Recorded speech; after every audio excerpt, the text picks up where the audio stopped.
Hey there, everybody. It's Mindful Mondays. Welcome to the Ask Dr. Argie Courageous Conversations Connect series. Wow, it's been a minute.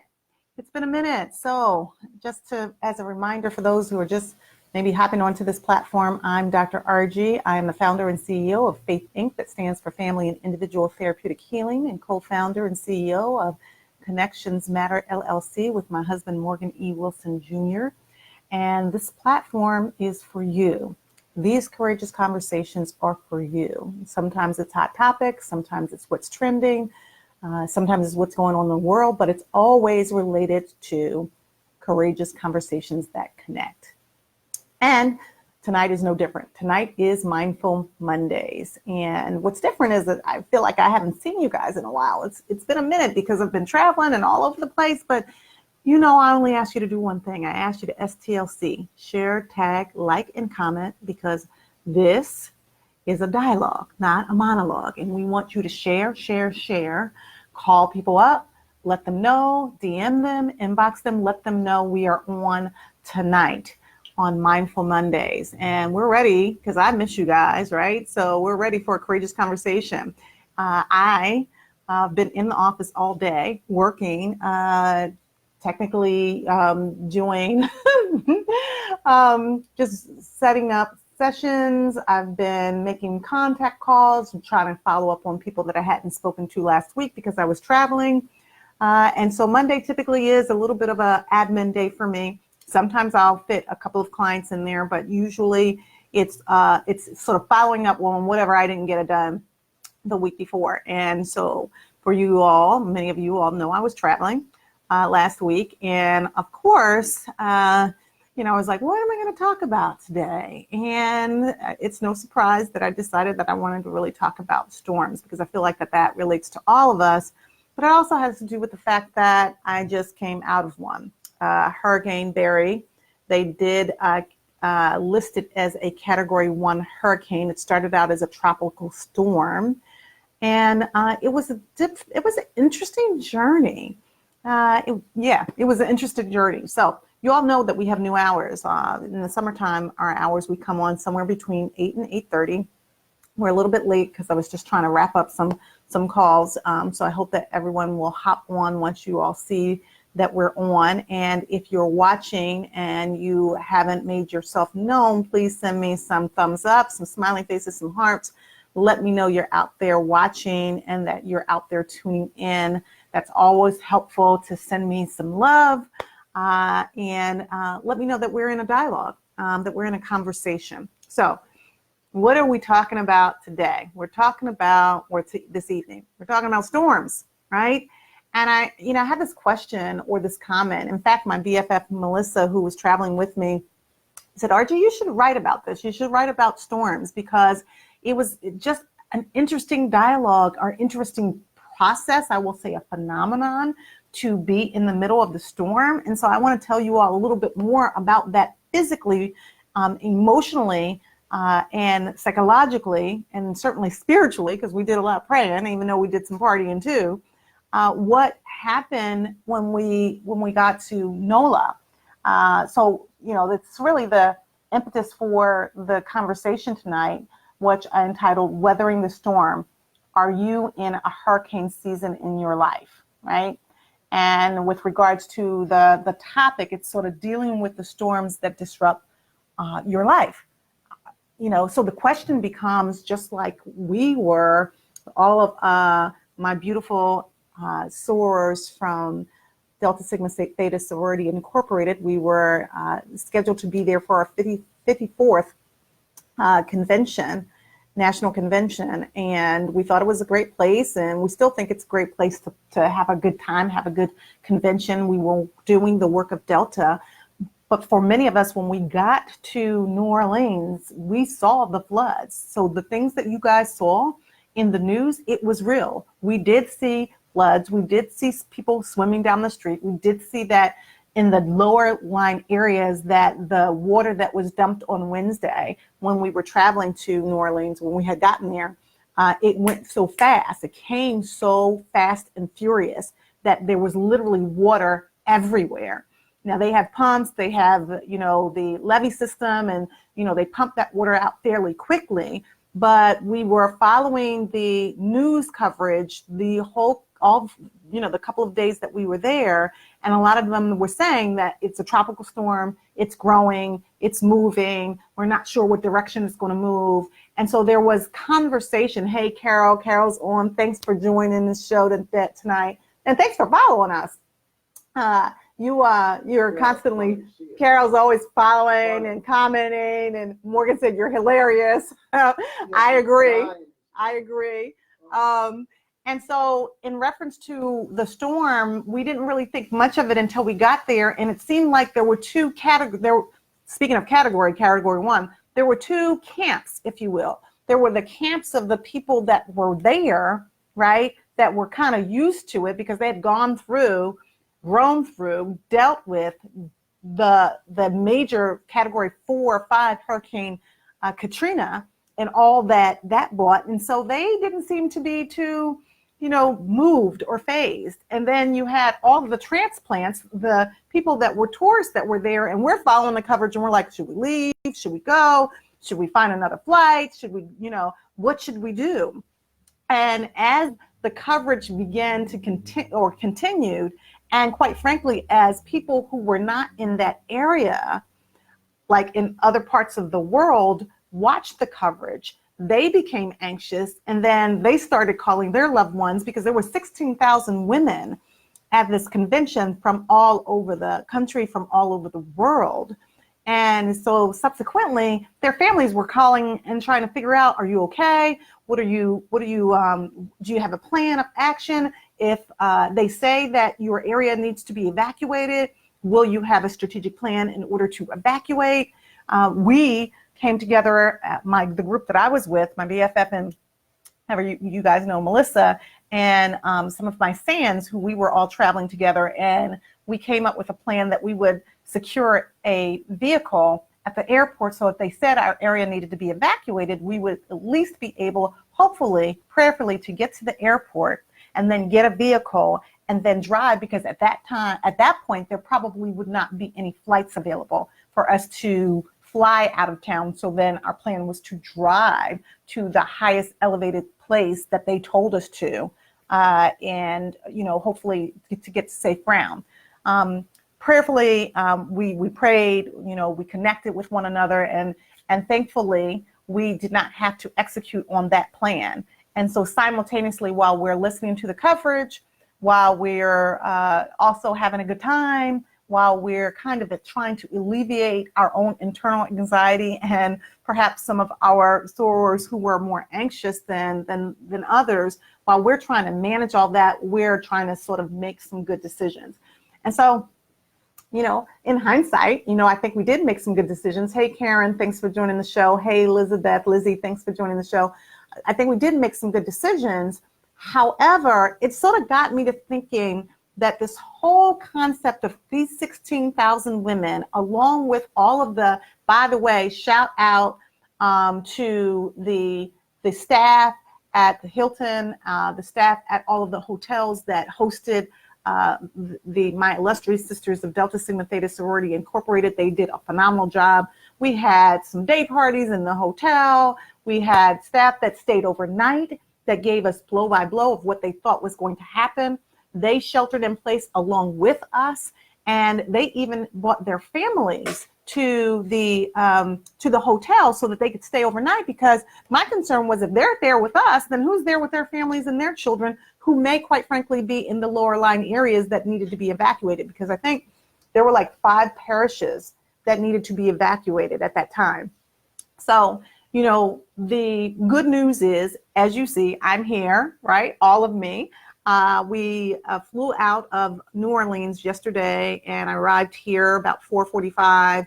My hubby picked me up, and we ended up going to check on my dad. He's doing doing well. For everyone who's wondering, I talked to him for a lengthy time today, and he's doing really great, managing some of the health issues that he has, but overall he's doing great. And then we left to go to support one of my lifelong friends, Rhonda Yancey, who, while I was away, there was a tragic fire at her home, and her father passed away. He transitioned. And so not only are they displaced, talk about displacement, talk about the strength of this family, the Yancey family, that they would endure all of that. And then they had an event at Platinum Grill for those people, all of the friends and loved ones that Rhonda has supported over the years with her restaurant and her entrepreneurial spirit. We came there to support her and her family and gave donations to help her out with whatever she needs to deal with in terms of her displacement. Her mother's displaced as well. And then she's dealing with arrangements for her father. So it's really, really difficult. So speaking of storms, it was encouraging when I got there. I called her immediately while I was away to to talk with her. Then when I got back and I saw her spirit and how she was, still embracing the people that were coming who were really upset that Mr. Yancey, Mr. Bill was no longer here with us physically, but here with us spiritually. I also found out about this by Mr. Morris, who's my neighbor, who used to hang out with Mr. Bill and some of the other guys at the Wawa. So if you ever went to the Wawa on Germantown Avenue, you would see these guys who could drop some wisdom on you because they had been around for a really, really long time. And quite frankly, they're the kind of dudes that their daughters, their daughters' friends are basically their daughters too. That they embrace everybody in the community. And they're like everybody's parent, if you will, or father. And so if you know Rhonda, you know the Yancey family, I encourage you, I would ask you to support her, give a donation, help her in this transitional period of her time. That's a storm that she's going through. What about you? Hey, Gail. Hey, Dr. Gail. Good to see you. Thanks for joining the show. What about you guys? Antonio's on. Hey, Antonio. Thanks for joining the show. What storm are you going through? This is really what I want to talk about tonight, because we're all, as I like to say, we're in the middle of a storm, we're coming out of a storm, or we're going into a storm. So what about you? Are there storms that you have been through that you can recall where you became extremely anxious, had panic attacks, where you perhaps didn't have the coping skills you wish that you had had? Or are there storms that you've grown through? Because I always say we don't go through anything. We don't just get over it. Getting over something is like, getting over the middle of the ocean. You got to grow through it. You have to go through it in order to get to the other side. And sometimes it's difficult. And interestingly enough, when we're growing through a storm, when we're going through a storm, no matter what that storm is, loss, loneliness, divorce, separation, job transitions, relocating, breakups, depression, mental health issues, physical issues, chronic issues that we may have, when grief is real, loss is real. And when we're going through or growing through those storms, one of the things that we have to acknowledge is that life can throw you some curveballs that you didn't realize that you were not prepared to deal with. Life really can. And just like Hurricane Barry, we all of our sorors went to NOLA, not even anticipating that this storm was going to be there. And we didn't really know what we were made of. We didn't know what anxiety we might have. In some ways, we were kind of blindsided. And that's kind of how Mother Nature is. Mother Nature doesn't necessarily care whether you're anticipating that Mother Nature is coming in the midst of a storm, a hurricane, a tornado, or any of those kinds of natural things that can occur in the atmosphere. And sometimes, quite frankly, storms will come to awaken us to the strength and the resilience that we have available to us. Storms will also come to teach us something, right?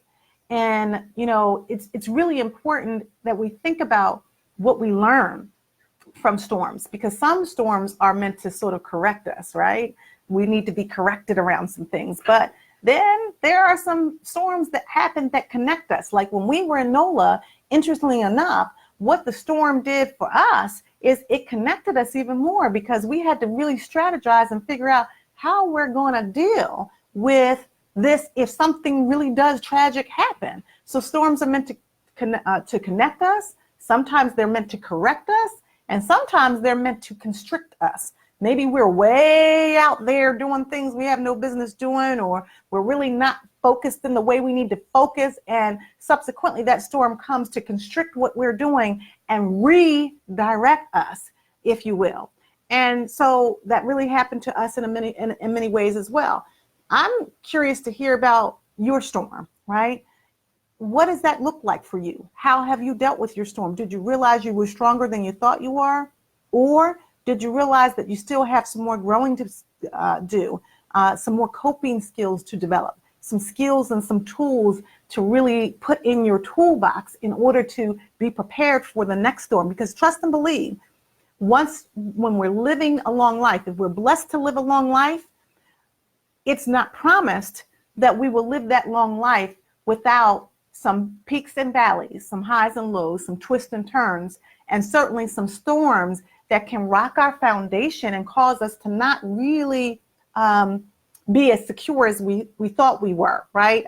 My Sans Leola is on, so she knows she can weigh in on the storm that we've just gone through or grown through together. And she can, like, Lee, let us know. I mean, weigh in on the fact that from where I came from, it felt like what we went through, although we didn't have the experience that we anticipated having in NOLA, in my way, I kind of came away from that experience feeling grateful that it had caused us to grow a little bit closer together because we had been through something.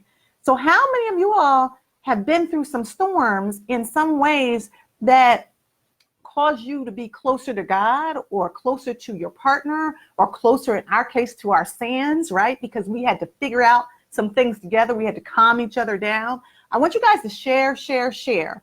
DM people, text them, let them know we're on, let them know I'm back. It's Monday night. It's Mindful Mondays. And this is the Ask Dr. Argie Courageous Conversation Connect series. We're talking about storms. What storm have you either just come out of? What storm are you moving into? Or what storm are you in the middle of? Divorce, loss, separation, transition, grief, illness, mental illness or physical illness, a challenge that you really don't feel comfortable with. Well, this is a safe place. We are having a dialogue, not a monologue. And it's important that we express this, because if we don't, I always say we can't heal if we don't feel, right? And subsequently, we cannot feel what we do not reveal. So if you put those things together, that means that we have to express what's on the inside, because if we don't, then we're bound to either implode or explode. So this conversation, this platform, this is for us. It's for us to have the courageous conversation. Ramona's on. Elizabeth had a comment. I'm going to go back. I'll go back to that. Nikki's on. Hey, Nikki. Drake is on. Hey, Drake. Dr. Gail said they survive within me. Absolutely. My Sans, Leola Hardy, amazing attorney, fighting for those who can't fight for themselves. So it was always good. It was just good hanging out with her this past couple of days. Dr. Gail says the loss of 4 siblings and my beloved mom. And so that is a storm. The loss is real. And we're going to really talk about that and unpack that. So thanks for sharing that, Dr. Gail. Elizabeth said, my husband and I are facing stress as we are about to transition to a family of 4 and trying to save for a bigger home. I'm also trying to finish school. I just feel overwhelmed. I get it. Absolutely. So, we all, again, are either in the middle of a storm, moving out of a storm, or going into a storm. And sometimes those storms can be loss of a loved one, like what Gail was talking about, Dr. Gail was talking about with 4 siblings and her mother, right? It's that loss, that ache that many of us have when we love someone and that person is no longer here with us physically. And so subsequently, it moves us to a place of sometimes deep despair, because we so much long to be connected in that physical sense, because we're human beings and we are not able to, not able to either talk to that person physically or touch them or hug them. That's why tomorrow is not promised to us and life is short, and we need to treat every single moment and every single opportunity in some ways as if it is our last opportunity to embrace that person, to embrace happiness, to embrace joy, to embrace all those things that we are designed to experience in abundance, right? We're here for a reason. And oftentimes we get caught up in the the little stuff, the small stuff, the stuff that really doesn't matter all that much. And in the final analysis, for example, when I think about the storm that my sons and my sorors and I just came through, it didn't have to play out like that. Everybody was safe. No one got injured. We weathered the storm and still had a good time and arrived home safely. But for some people, they've been in the midst of a physical or a mental or an emotional or a relational storm where it doesn't end. There's not a happy ending, if you will. So the storms will really let us know what we're made of. And quite frankly, in the midst of a storm, just like my sons and I found out that I was staying with Lee and Melissa and Katrina and Valda and Barbara, and, we were all staying in the room together, and we found out that we were stronger together. We found out that we had to lean on each other for laughter, lean on each other for expressing our fears or processing our pain. We had to lean on each other to make good decisions in the midst of this unforeseen situation. And with Elizabeth, the thing that you're talking about with regards to your husband and you dealing with stress, how many of you all know that sometimes the stress elevates, and as the stress elevates, quite frankly, sometimes it's good things, finishing school, expanding your family, moving to a new home. They can be all good things, but they can be mounted onto the next thing, onto the next thing, onto the next thing. And as Morgan, my husband, says, pressure bursts pipes, right? I like to say, even though pressure bursts pipes, every pressure point needs a relief valve.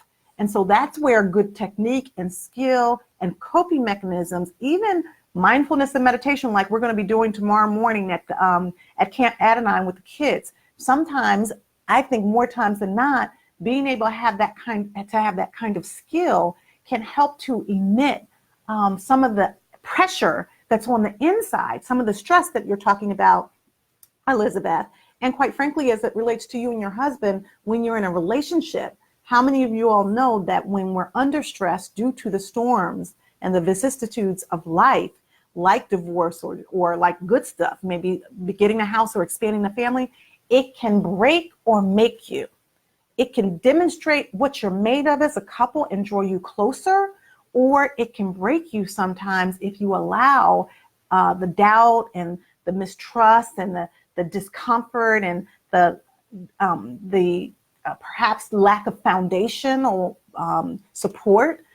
If you allow all those things to creep in, then that can sometimes be the beginning of the end. So I encourage people to go deeper in your spiritual life, go deeper in your relationship, begin to develop the skills that you may not have had before, because sometimes the situation calls for different technique, right? It calls for you to step your game up with regards to building yourself up physically and mentally and spiritually to withstand the forces of that particular storm in your life. And so let's see who Tiffany's on. Hey, Tiffany, that makes a lot of sense, Dr. Allen-Wilson. Thank you. Thank you, Elizabeth. And really, one of the things that we need to do is make sure that, and hey, Nicole's on, Elaine's on, Lisa's on. Hey, Lisa, my childhood friend, Ramona as well. One of the things that I think of when I think about storms is I think about the fact that sometimes our help comes from places where it's least expected, right? Some of the time when you're thinking about where the storm is coming, you think, okay, I need shelter or I need support. And we will tend to go to what we're most familiar with, the people that we're most familiar with. But the reality of it is there are times when people aren't able and or willing to support you or to help you because, quite frankly, they may be going through their own storm, right? And it's important for us not to get too upset if someone is unable or unwilling to help us. The support is available to us, but we have to go to the right place. Just like my father used to teach me, because he used to be, he's a homicide detective, but he also loved to tinker with cars. And he could fix anything because he's, from the South. And he always taught me that, Argie, you need the right tool in your toolbox for the right job. And sometimes when we're going through storms, we tend to get the wrong tool. We go to the wrong person. we get to go to the wrong resource. And it's important that we really strategically think about, all right, who in my community can help me with this? Do I keep going to the same person that didn't help me before and expect, because you know what they call that? They call that, if you do the same thing and expect a different result, they call that insanity, right? So sometimes we have to look at the writing on the wall, assess what people have either done or not done in the past to support us. And then we have to strategically make a decision to go to the people that we think can be helpful to us, and not be upset with the people who can't be helpful. Perhaps they can't or they won't. Quite frankly, it's not their responsibility to specifically meet our need. It's our responsibility to be prayerful and really think about, okay, who is it that God is going to put in my life that's going to be able to help me with this particular storm? And then, quite frankly, it may be that somebody just helps you to have some comic relief, to go out and have a good time. Someone may come into your life and just be the minister of presence. Just be able to take your mind off whatever you're going through if it is a particular storm. My niece Nicole is on. Hey, Nicole, did you like the gift that I bought, Lumpkins? I hope you got to see it. I bought her this cutest little onesie that said, if I don't sleep in the house, nobody sleeps. And it says New Orleans. So I can't wait to see her. You got to take a picture when you put it on her. So I want to first ask you, as I had asked before, this is the Ask Dr. Argie Courageous Conversations Connect series. It's Monday night. It's Mindful Mondays. And I always only ask of one thing for you all to do for me. My ask is that you share this information, that you share, that we call it STLC, share, tag, like, and comment, because other people need this information too. There's a lot of people going through storms. I saw a post today of a dear friend of mine, Jolette Harris. Is it her last name Harris? Jolette, right? Jolette, okay. She put it out publicly, so I feel comfortable saying it. I'm always concerned about confidentiality. So if she were a client and just anyone and told me in confidence, then I wouldn't share this. But she put it out publicly about she was preparing for an event, several events, and she was singing all these love songs. And most days she was saying that she's able to handle it, handle not having a mate. And it's been a long time since she's had a partner. And for her, I see this as her particular storm. Excuse me. Because she talked about just being lonely. And there were a lot of people that resonated with her. And she said most days she's good. But this particular day, because she was preparing and singing all these love songs, she just wanted to be with someone. And she also talked about just being partnered with anyone that was a good dude that could hold it down and just let her know that it's going to be all right. Well, I resonated with that because, I didn't get married until I was in my late 40s. And I was single for a really, really long time. And there were times when I wasn't in a relationship. And I would tell you, and I don't know if some of you out there, male or female, resonate with this, but in full transparency, the loneliest times for me typically was on Friday night, because I could stay busy all throughout the week, Monday through Thursday, even Friday during the day. I was good because I was so busy handling my business, working at Drexel, managing my responsibility and helping out with my family members. And then on Friday night, when I wasn't in a relationship, not that you have to be in a relationship to make you feel great about yourself.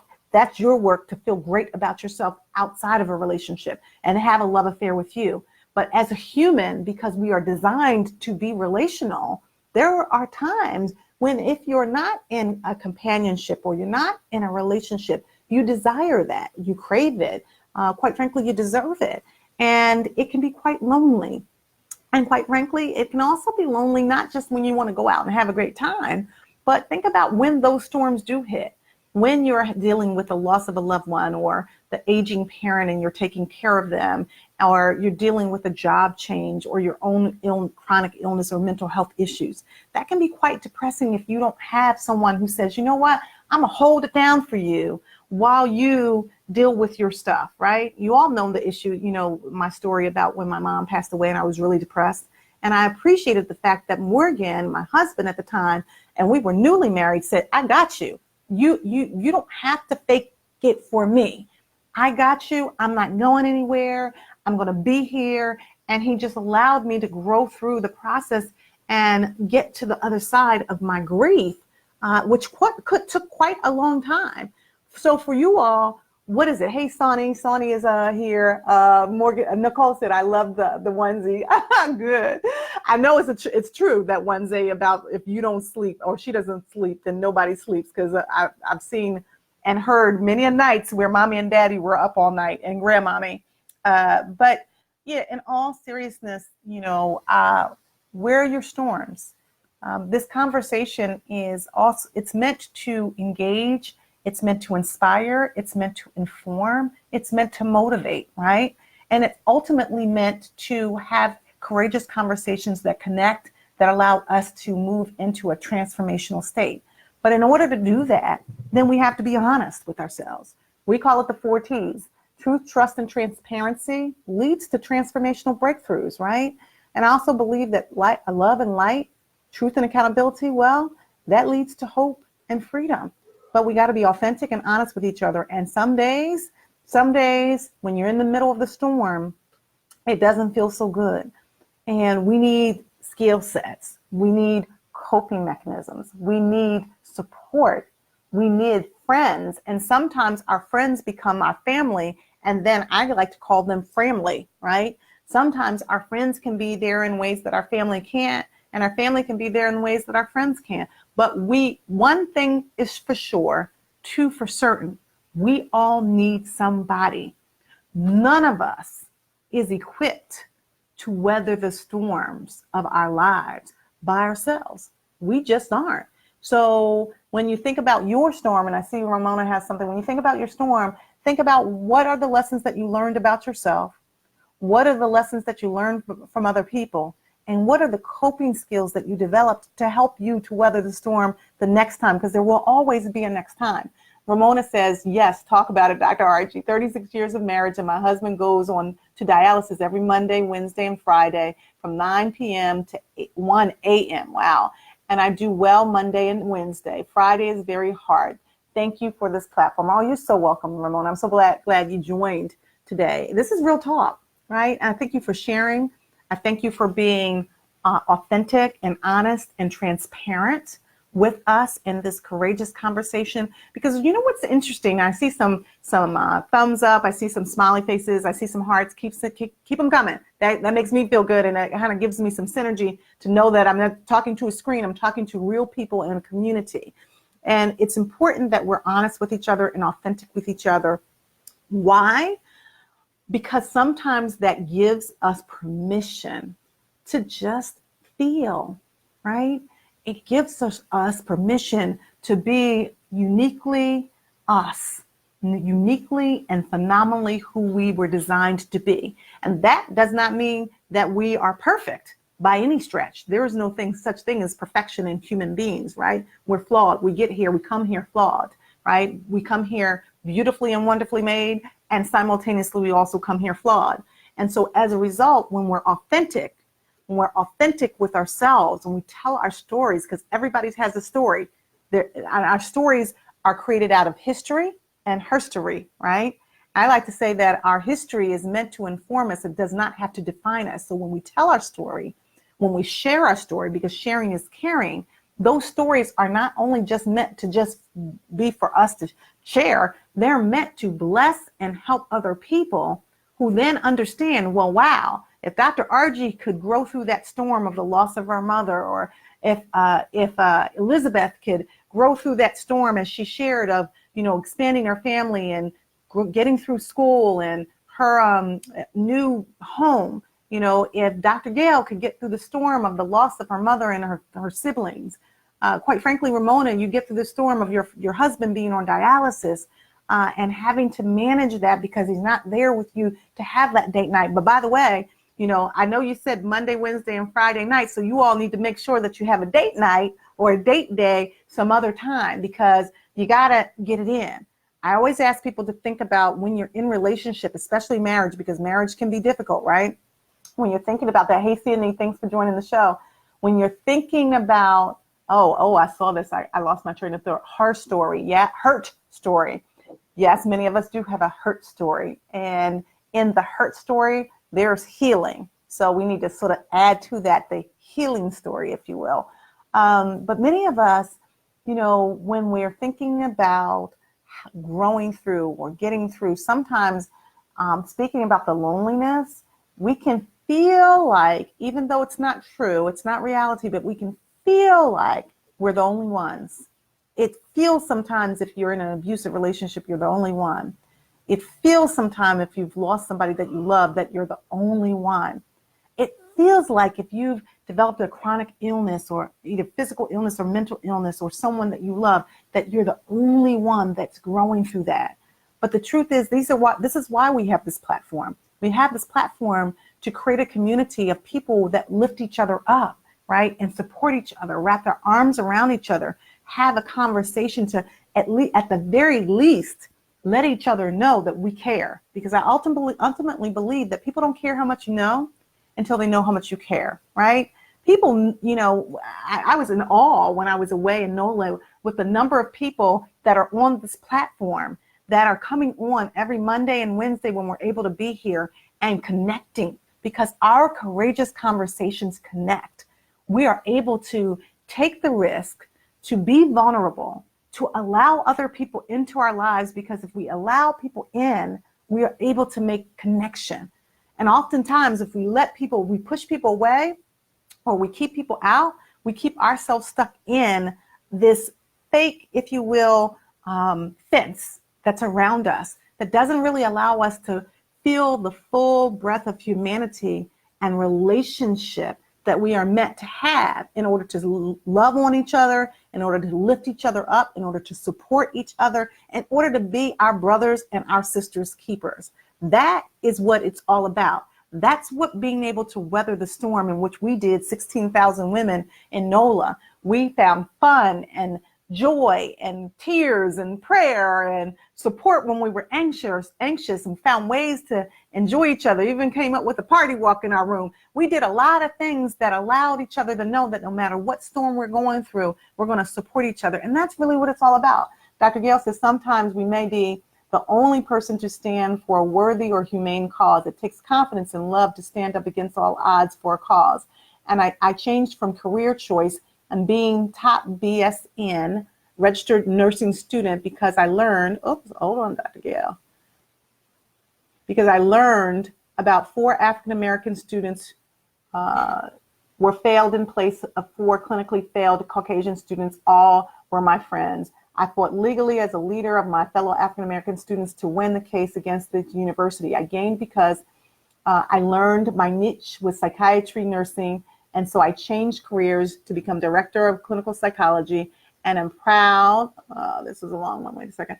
And I'm proud of myself because I revealed a pattern of institutional discrimination. I kept from the nursing pinning ceremony by a demand to write my final paper over in 3 days, 49 pages of nursing. I did it. I had 40 students stand in a candlelight vigil for me in silence. It touched my heart and increased my love for helping people. That is a beautiful story. That is a beautiful story, and thank you for sharing it. You know, a lot of people say if you don't stand for something, you'll fall for anything. And sometimes our convictions in the midst of our storms can be the thing that connects us to other human beings in standing for humanity. And sometimes we got to raise our voices because other people can't or won't, or perhaps they don't feel comfortable. They don't feel safe enough to raise their voices or elevate their voices. And as a result, they remain in the margins. They remain marginalized. They may remain discriminated against. Many women, Black and brown, poor people, economically disenfranchised people. Many of those persons need us, people who are in a position of privilege and power, right? There's many white people in a position of privilege and power, but there are also Black people in positions of power and privilege that can stand up. And it's really it's incumbent upon us to stand up for those who aren't able to stand up for themselves. So God bless you, Dr. Gail, for doing that. Rich is on. Hey, Rich. I wanted you guys to share, tag, like, and comment. Call somebody, text them, DM them, let them know we're on this platform and we're having a courageous conversation all this week. We're going to talk about the storm. We're going to be talking about the storms Dr. Gail said, I changed to become a doctor of clinical psychology, and that you are Dr. Gail. We are talking about, Rhonda's on as well. Hey, Rhonda. Hey, Rhonda, how are you? Belle, Elaine, our good cousin. Hey, joining the show. Thanks for joining. Listen, this platform, and City's on, this platform is meant to help. It's meant to heal, right? We ask the question sometimes, and I want you guys to think about this with regards to anyone that you are dealing with or talking with or processing with. We ask the question, are you helping to harm or healing the hurt? I'm going to say that again. Are you helping to harm, or healing the hurt? Sometimes when people are in the midst of the storm and we don't know because they haven't shared, sometimes we can say things that are insensitive. We can use our words to hurt versus use our words and our actions to heal. And so that can be a litmus test for many of us when we think about our own humanity. There is not a single one of us that is perfect. There is not a single one of us on this planet that is not in need of support from someone.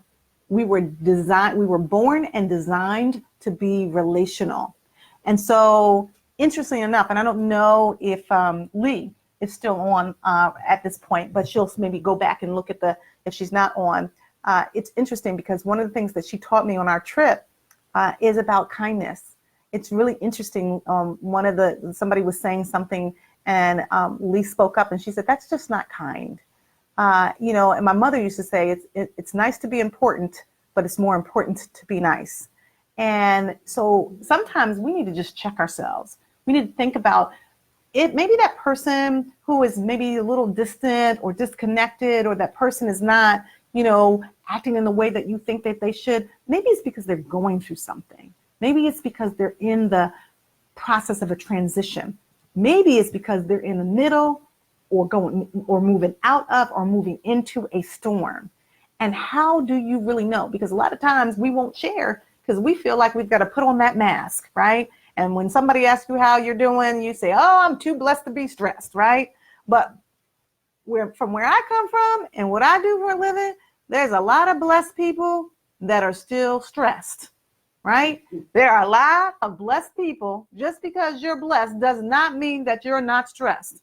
And so sometimes, just saying the kind word, just being understanding, just being empathic, sometimes just giving a smile and making a connection with a person who may not be saying or doing or acting in the way that you think they should speak, or the way that you think that they should talk, or the way that you think that they should act, but yet they are a person in humanity that is deserving of kindness just like anybody else.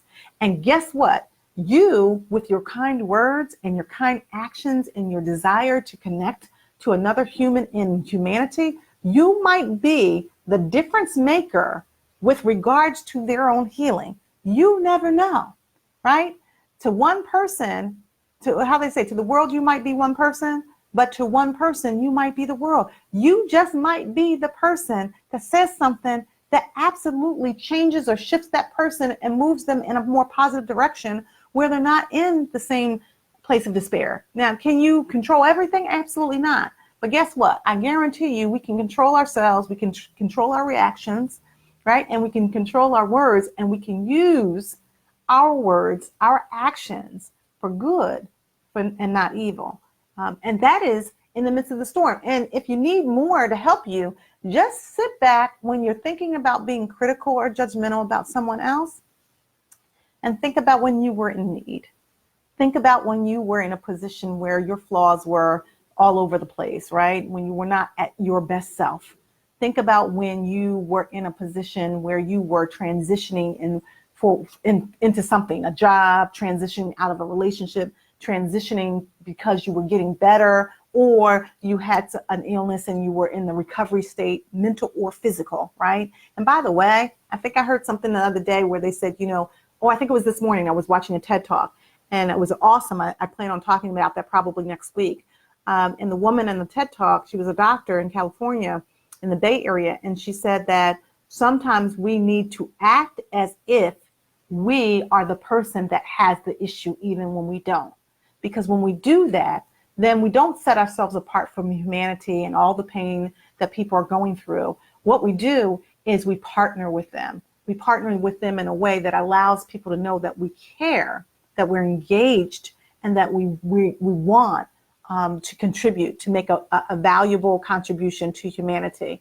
Stephanie's on. Hey, my Kenya sister is on. Thanks for joining the show. She said, amen, hurt people. Yes, they do. Lucy's on. Hey, Lucy. Definitely grown through. Sonny said she's grown through. Corey's on. He just joined as well, or she. I'm not sure. Corey's a kind of unisex name, so tell me which one it is. And so we're talking, if you're just hopping on, we're talking about weathering the storm, right? We're talking about the topic of, or the theme, weathering the storm. Are you in are you in a hurricane season in your life? And if you're in a hurricane season, there's some things that I kind of learned about hurricanes since I just came out of Hurricane Barry, which wasn't that bad. And thank goodness it wasn't that bad. But there's a couple things that I learned that I think are metaphors for life.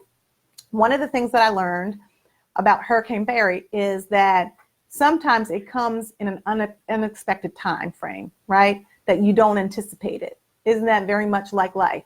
That it can be very unexpected, the storm. You know, you can't predict it. You can't anticipate it. The weather people sort of tried to predict what was going to happen, but even they could not really fully follow and track Mother Nature. So that's the first thing. Sometimes it just comes out of nowhere and you can't predict it.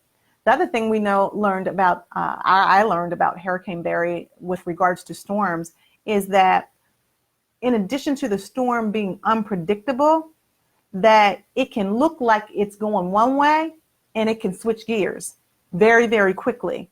How many of you all know? And so what I want you to think about is when you're in a storm, right? Sometimes we think that that's it. This is it. This is how it's going to be. This relationship is really crappy. It's not what I signed up for. And this is how life is going to be. Or I'm lonely and this is how it's going to be for the rest of my life. Well, what I learned about Barry is that sometimes things can switch gears on a dime, right? And so don't assume that just because you're in a storm, that storm is going to be permanent. Sometimes it's just a temporary inconvenience for long-term gain. I want to say that again. Sometimes it's just a temporary inconvenience for long-term gain. And so subsequently, that particular storm is meant to grow you. It's meant to teach you. It's meant to inform you, right? And it's meant to test you with regards to how resilient and how strong you really are. And just because you're fearful or anxious or have some uneasiness, that doesn't mean that you're not strong. It just means that you're human and you need to acknowledge your own humanity while simultaneously figuring out a strategy about how you're going to deal with that storm. Charles is on. Hey, Charles, thanks for joining the show. Who else is on? Tell me what your thoughts are about that. Sonny said, Stephanie Burnhill, hurt people who allow their hurt to transition into anger will hurt other people. Absolutely, Sonny. Anger, since you put that out there, anger is one of those emotions that can take on a life of its own. So the same way that I was talking about the storm is unpredictable and that it can change gears, right? The other thing I would say is that it can create emotions in you that you didn't know you had, right? So the storm not only can change gears, but we as human beings can become angry or fearful or resentful or regretful, and we can start blaming and shaming ourselves, or we can start displacing. There's the other thing I want to say about storms. When you think about Hurricane Katrina, how many people, there were thousands of people that were displaced from their homes. Yes, they were. And some people didn't come back. We ran into a young lady. She was so nice. And she was going to the Dominican that night. So she was working, at the restaurant. And then she sort of gave us some ideas. In fact, she gave us the idea to rent the car. She said, just in case. And she was displaced to Dallas. before she was able to come back to New Orleans. So think about that from a relational perspective. How many times do we grow through a storm, or we're in the midst of going through the storm, and then we displace our anger, our hatred, our resentment, our emotions, our disappointment onto someone else? Sometimes we displace it. That's what they mean by hurt people hurt people. We don't want to be hurt. We don't want to be going through this storm. We don't want to be experiencing the toxic emotions that we're experiencing. And as a result, as I tend to say, sometimes we then expect people to cash the check that they never wrote. So, which is a problem, because just because we're going through something doesn't mean that we can hurt other people because of our pain. The goal is to turn the pain into power, right? The goal is not to take that pain, redirect it, displace it, and then hurt someone else just because we've been hurt. But oftentimes that does happen. And as a result of that displacement, what happens, just like in a storm, is that we leave a path of destruction in our wake, right? Think about that. Because we're hurt and we're going through a storm, we can be disruptive to the atmosphere and leave.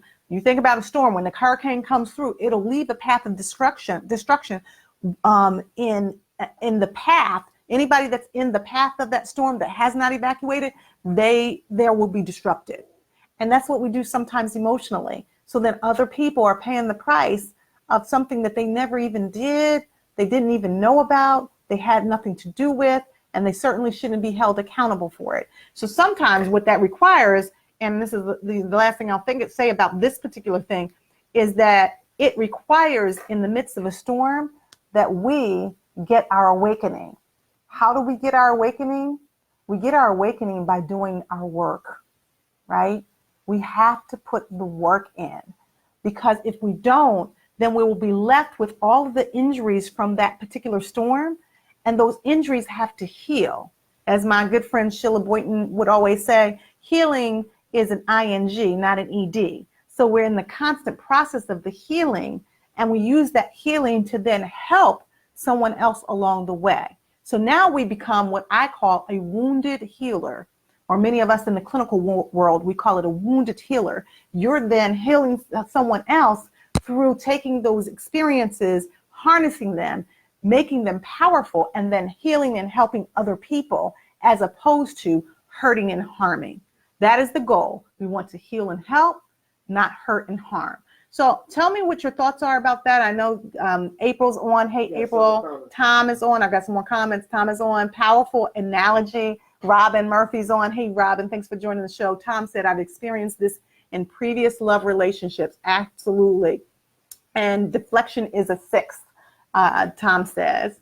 And Sonny says, okay, we already got that. Dr. Gale says, I thought about how my words can reach people who believe in separatism and intolerance of cultural diversity. So instead of anger, I use education to promote a conversation about evolution, melanin as it applies to the environment and the sun, and that is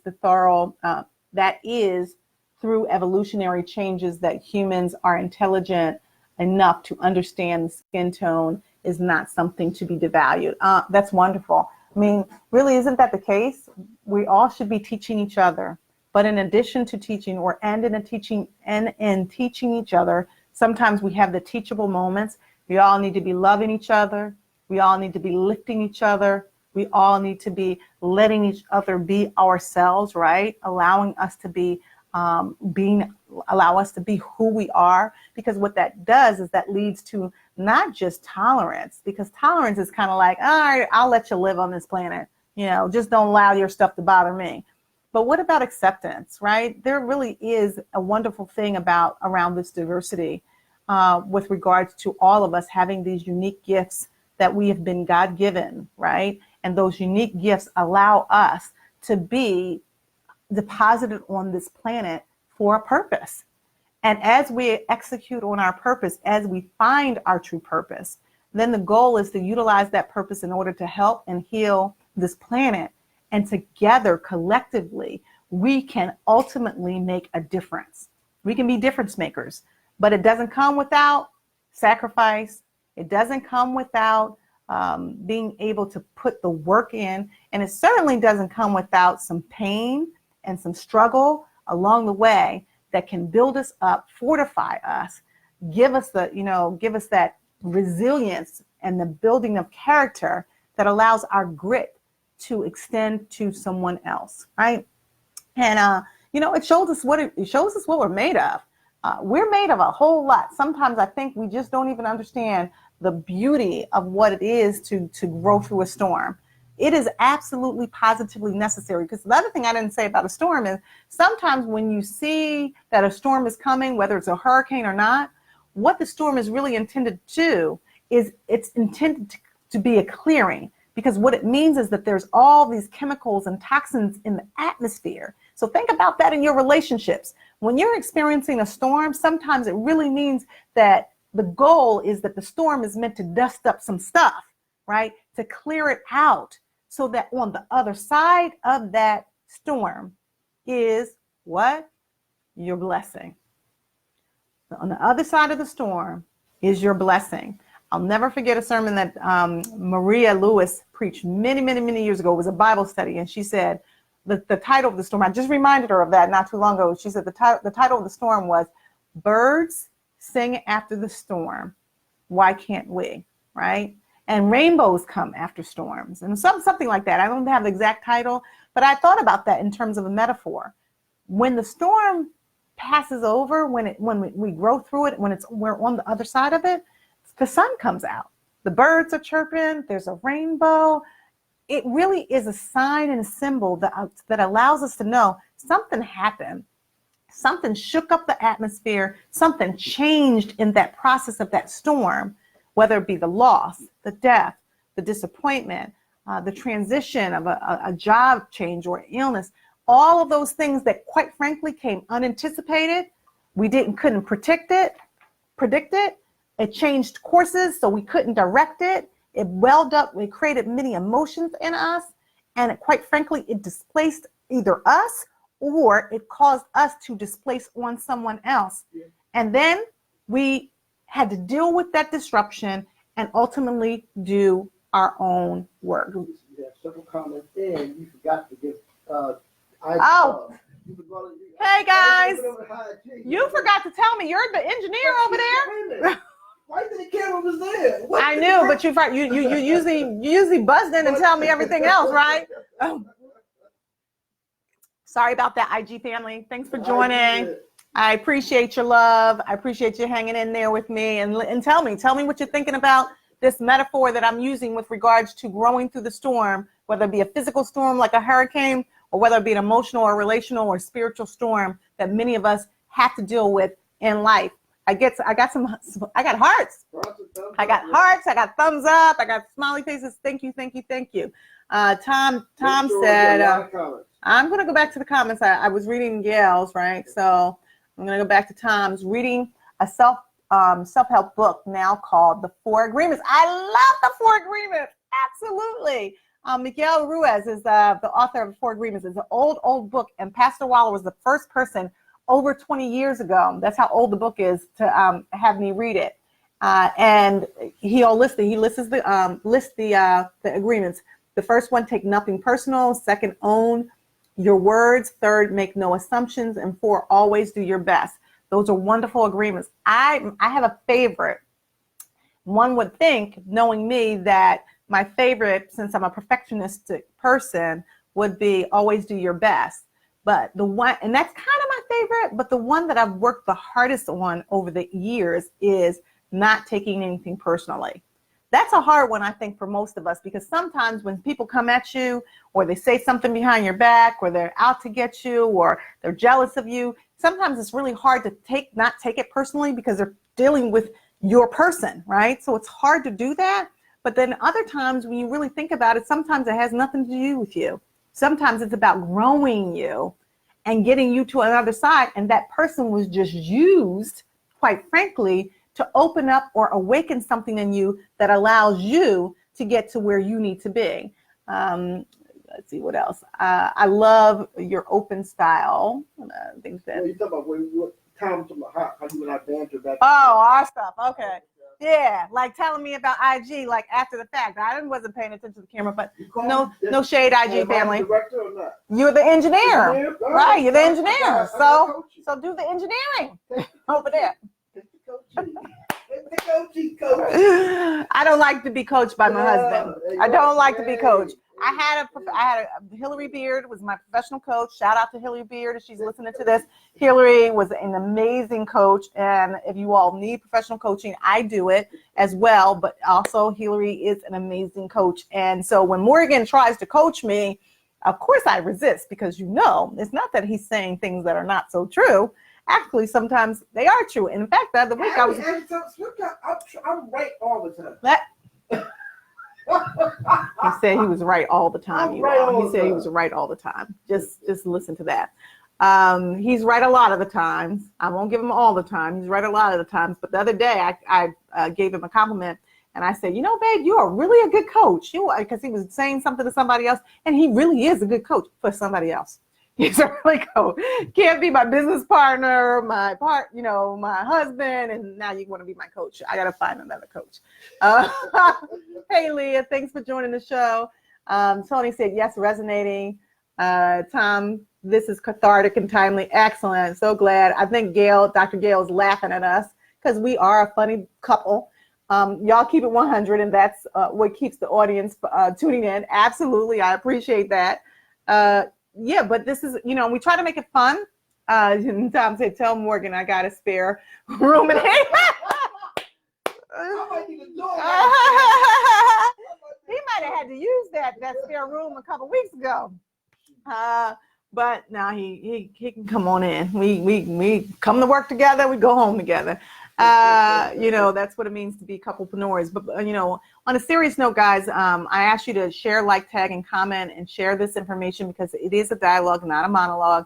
And I also ask you to think about yourselves. If you're in the middle of the storm, if you're going into the storm, or you're coming out of the storm, you know somebody that's in a storm, we don't have to suffer in silence. This is the work that I do every day. Sometimes I'm late to the platform because in all reality, I'm not on social media 24 hours a day. What I really am doing in this office is I'm working on healing, right? And I'm not the healer, quite frankly. Although I say wounded healer, I'm using my source to harness me as a vehicle to help to heal people in their darkest places. So if you are thinking about therapy for yourself or someone else or for your family, this is where we're at. We're at 5398 Wynnefield Avenue. We're in the Business Center for Penn Memorial. It's a beautiful suite. We run, my husband and I, the practice called Faith Inc. that stands for Family and Individual Therapeutic Healing and Connections Matter, LLC. The Connections Matter is the for-profit part of the business where I do speaking. So I go out and do keynotes and workshops and seminars from schools to C-suites and executive coaching. And I do that from a holistic perspective because I ultimately, fundamentally believe that my role on this planet with regards to my purpose is to heal families one relationship at a time and transform individuals, couples, and corporations one courageous conversation at a time. That is my goal, right? And that is the goal that I've been given. And as a result, it has allowed me the honor and the privilege, quite frankly, to help people in sometimes the darkest places of their lives when they are in the middle of the storm. I do not take that lightly. So if you're interested or you know somebody else, send them our way. They can reach me at Dr. Argie at Connections Matter LLC. They can check out the website at www.drargieconnects.com. Certainly, you guys can reach me on Facebook, Twitter, and Instagram, and LinkedIn, and Tumblr, and all those things that Ask Dr. Argie is my handle. Or just give us a call at 215-789-6999. We are here in this platform to help you. Facebook family, IG family, we're here. We're here, and we care. People don't care how much you know until they know how much you care. So if you're in the middle of the storm, as we all have been, by the way, there's nobody exonerated from that. Just like we found out in NOLA, we weren't exonerated, right? From having to pay attention to the mayor and pay attention to our Madam President. Shout out to all the officials of Delta Sigma Theta who held it down, gave us the information that we needed to make good decisions. You all did a phenomenal job. And even though our convention ended early, Delta got their work done because we are phenomenal women. So I appreciate our leaders of Delta Sigma Theta Sorority Incorporated. I appreciate you for making sure that we were all safe. And it gave me this thought process and this metaphor for thinking about when we're in a storm, what do we do? What do we learn? How do we heal? How do we then utilize it to bless other people from doing our own work? And so this is really, really important. I want you guys to think about what Tom said. Peppermint tea is on. Yo, what's up? Our friendship beverage. Absolutely, absolutely. I want you guys to think about your storms. I want you to, tomorrow, you all know, is Testimonial Tuesday. So reach out. We'll send you the link. Tell us what your testimony is. Also ask specific questions that you may want the answers to based on your particular storm or someone that you know. I'm here to answer those questions. So we usually take those questions from Tuesday, we process them, and then we unpack them even further. So we go deeper into the conversation in order for you all for us to get our healing. Yeah, babe? They want to submit their questions. They want to submit it to contact us at connectionsmatterllc.com. Okay. Send it to that email address. Okay. So Morgan said if you all want to submit your questions or you want to also further give your testimonies about various storms, submit it to contact us at connectionsmatterllc.com. Is that right, babe? Contact us at connectionsmatterllc.com. Okay. Yeah. So send those to contact us at connectionsmatterllc.com. And then we know, we'll be back on WIOW, Work It Out Wednesdays at somewhere between 8 and 8:30. I'll promise to be on time, although I'm seeing clients, but I'll try my very best to be on time somewhere within that window. And we're going to really unpack. I'm going to have a little bit more information for you with regards to this concept about storms. I think I really want to unpack talking about the various storms that can constrict us, connect us, or correct us, and what that process looks like from the perspective of relationships, whether it be love relationships, friendships, parental relationships, or even collegial relationships or co-worker relationships. Y'all know I'm the relationship expert, or at least that's what y'all call me, because again, I'm committed to helping people to have their absolute best relationship that they possibly could, relationships that they could possibly have, and subsequently that allows us to live our best lives on purpose, right?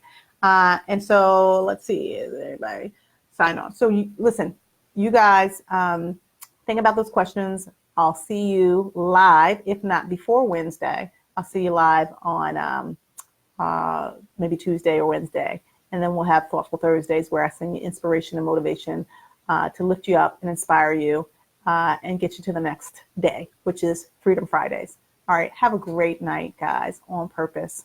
From what? My heart to yours. I'm Dr. Argie, your relationship global transformational coach. Take care. I love you. Nothing you can do about it. Bye, guys.